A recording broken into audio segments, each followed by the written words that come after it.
¿Qué tal? ¿Cómo les va? En este, perdón, en este video continuamos con superficies de frontera sólido-fluido. Entonces, en los videos pasados hemos mencionado un poco de la adsorción y la desorción. Entonces, vamos a ver que, bueno, estos fenómenos de adsorción y desorción ocurren en la interfase de la superficie de frontera entre el material sólido y un fluido, ya sea un líquido o gas. Entonces, estos fenómenos están ocurriendo en la superficie de frontera. Este es nuestro material alimenticio y esta de aquí va a ser su superficie de frontera, es decir, la superficie que divide al material en sí con el fluido que lo rodea. Y entonces acá afuera vamos a tener un fluido, ya sea un gas, como en el caso de la atmósfera, o un líquido. Y bueno, como les digo, estos fenómenos de adsorción y desorción ocurren en esta superficie de frontera, en la interfase entre el fluido y la superficie de frontera. Estas condiciones de frontera, donde hay transferencia de masa, se conocen como superficies de frontera sólido-líquido o sólido-gas. Entonces, dependiendo en dónde estemos, estas superficies de frontera se conocen como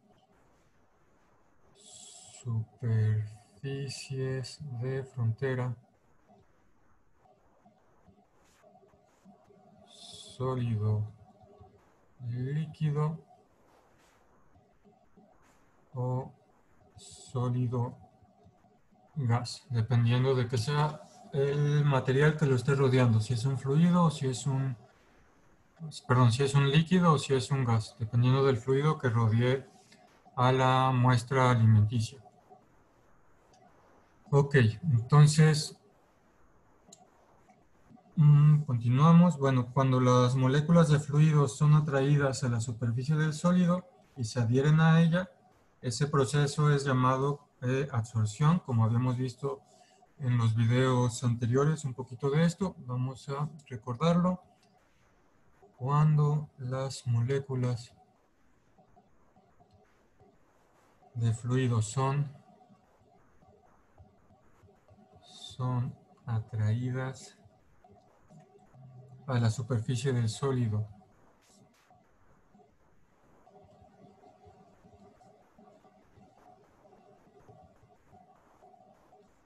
y se adhieren a ella, el proceso es llamado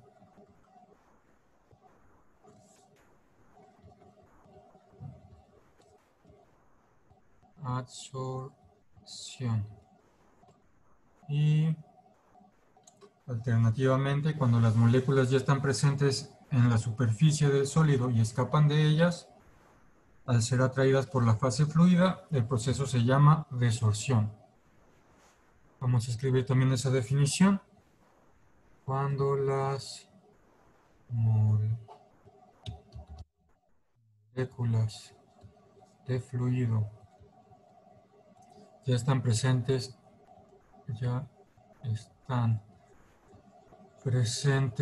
en la superficie del sólido y escapan de ella al ser atraídas por la fase fluida,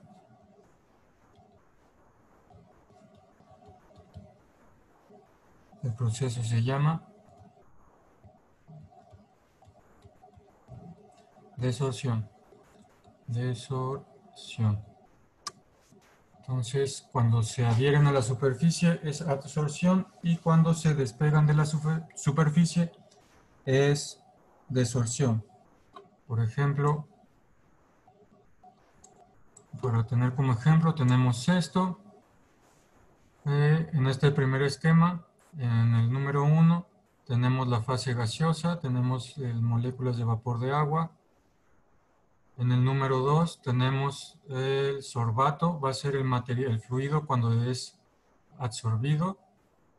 Aquí ya se pegó a la superficie. Sorbato. Y el material que lo absorbe le vamos a llamar sorbente, que es el número 3. Sorbente. Ok. Sorbato le llamamos porque no sabemos si está absorbido o si se va a desorber todavía. Ok, bueno, otro esquema de lo que acabo de decir de absorción y desorción es este de aquí. En el primero tenemos moléculas de agua, absorción. Las moléculas se pegan a la superficie. Como vemos aquí, las moléculas están pegadas a la superficie, se adhieren a la superficie del material y cuando están pegadas y se acaban de absorber, le vamos a llamar adsorbato a esas moléculas de agua. Y también le vamos a llamar adsorbato cuando hay un proceso de absorción. La absorción con B es cuando las moléculas ya estaban en la superficie y ahora están entrando a a la estructura interna del material. Esa es la absorción. Y bueno, como ya vimos ahorita en la definición, tenemos aquí moléculas gaseosas de agua. Cuando el proceso en el que son atraídas hacia la superficie y se pegan en la superficie es la adsorción. Y el proceso cuando ya van en la superficie y se despegan de esta superficie lo conocemos como desorción. Ok, eso es con respecto a absorción y desorción. Ok, absorción y desorción.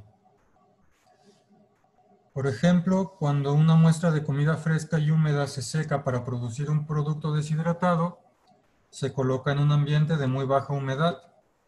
En estas condiciones, las moléculas de agua libre de la superficie van a comenzar a escapar hacia el fluido atmosférico relativamente seco en un intento de alcanzar la humedad relativa de equilibrio y la muestra de comida va a pasar por un proceso de desorción.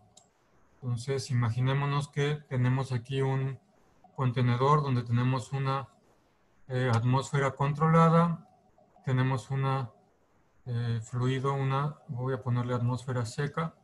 Si está muy seca ese fluido, ese aire circundante, y ponemos ahí nuestro material alimenticio, entonces las moléculas de agua que hay ahí van a tender a salir para alcanzar el equilibrio y va a haber un proceso de desorción. Entonces, pero también recuerden que estos procesos en los que hay difusión, absorción o desorción son bastante aleatorios. Recuerden que estas moléculas se están moviendo para todos lados y la absorción o desorción neta va a depender de las diferencias entre, por ejemplo, la humedad de la atmósfera circundante y la humedad que hay aquí adentro. Si la humedad es mayor en el alimento, más moléculas tienden a salir que las que están entrando. Otra cosa que va a controlar esas tasas de desorción y absorción van a ser las propiedades físicas y químicas de la superficie del alimento. Ok, entonces si ponemos un alimento muy húmedo en una atmósfera seca, entonces más moléculas de agua van a tender a salir y va a ser un proceso de desorción. Alternativamente, si tenemos cuando tenemos una muestra de comida que ha sido previamente deshidratada, para rehidratarla se colocan en un ambiente relativamente húmedo o rodeado de agua. Entonces ahora nuestra atmósfera aquí va a ser atmósfera húmeda. Este era alimento húmedo. Y ahora nuestro alimento va a estar seco.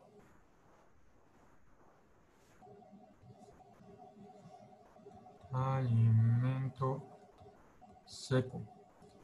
Y al poner el alimento seco en un ambiente húmedo o rodeado de agua, más moléculas de vapor van a ser atraídas hacia la superficie en ese intento por alcanzar el equilibrio. Y la muestra de comida va a pasar por un proceso de adsorción. Es decir, esas moléculas primeramente se van a pegar en la superficie y una vez estando en la superficie, ahora sí puede haber difusión para que las moléculas de agua pasen al interior de la estructura de la muestra alimenticia. Okay. La tasa a la que ocurre la absorción y desorción es controlada en gran medida por las características físicas y químicas de la superficie de frontera. Entonces, características físicas y químicas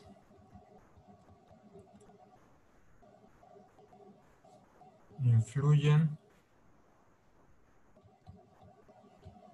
en las tasas de absorción y desorción. Como les mencioné ahorita, esas tasas van a estar influenciadas por esas características físicas del alimento y por la diferencia entre humedad entre el fluido circundante y la muestra que tengamos. Por ejemplo, la facilidad con la que las moléculas de fluido se adhieren o escapan de la superficie puede depender de la estructura física, como son la aspereza, la suavidad o porosidad. Por ejemplo, algunas características de estas que dependen de esas tasas de absorción y desorción van a ser como la aspereza, suavidad, o si la muestra es porosa, porosidad. Y estas químicas pues va a depender de los elementos que tengamos para ver si se pueden formar atracciones dipolo-dipolo o si se forman atracciones de puente de hidrógeno o de Van der Waals. Eso va a depender de la estructura química de la muestra y cómo interactúa con las moléculas de agua. Bueno, además de la absorción física, también puede haber uniones químicas que favorezcan o interfieran con el proceso de absorción-desorción, como aquí les digo. Y esas interacciones químicas se van a deber, como les digo, a interacciones dipolo-dipolo, puentes de hidrógeno, o si hay, por ejemplo, enlaces químicos. Y bueno, para eso vamos a ver un esquemita más antes de terminar con respecto a estas, cómo las propiedades de la superficie afectan. Entonces, bueno, por ejemplo, en este esquema que tenemos aquí de la lupa, tenemos diferentes enlaces o uniones que va a haber dependiendo de las características físicas y químicas de la superficie para que haya absorción o desorción. Entonces, en primera instancia tenemos lo que vamos a llamar como fisisorción por características físicas.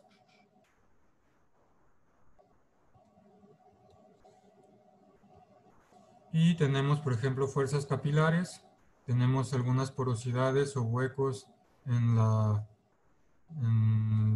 superficie de la muestra y entonces se van a mantener ahí debido a las fuerzas de adhesión y a las fuerzas de tensión superficial que se forman en la superficie. Ya habíamos visto que era la tensión superficial en videos pasados. Si tienen dudas, regrésense y pueden checarlos.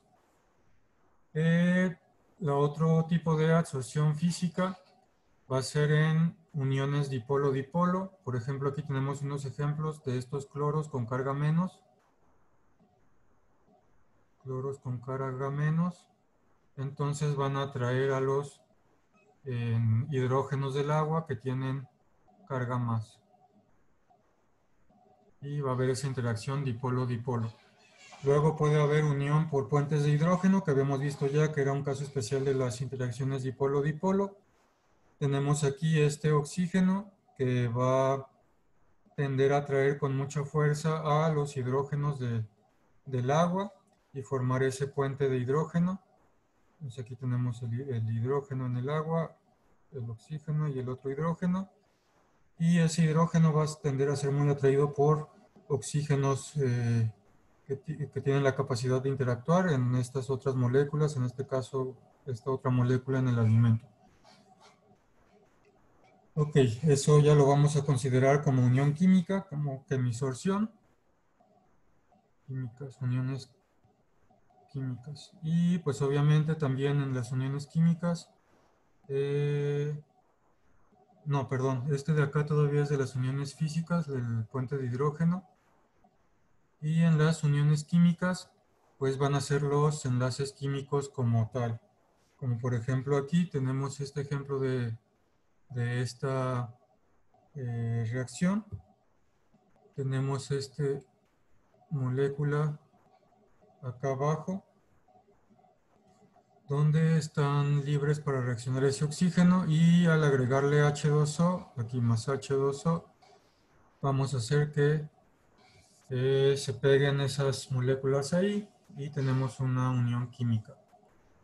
Ok, entonces esto es todo con respecto a este tema de superficies de frontera sólido-fluido. Y en el siguiente video vamos a comenzar a hablar sobre el equilibrio de absorción, la adhesión superficial, cómo es que se pegan estas moléculas de vapor de agua a la superficie y cómo afectan que las superficies sean porosas o no porosas. Por lo pronto, pues este video pues termina aquí.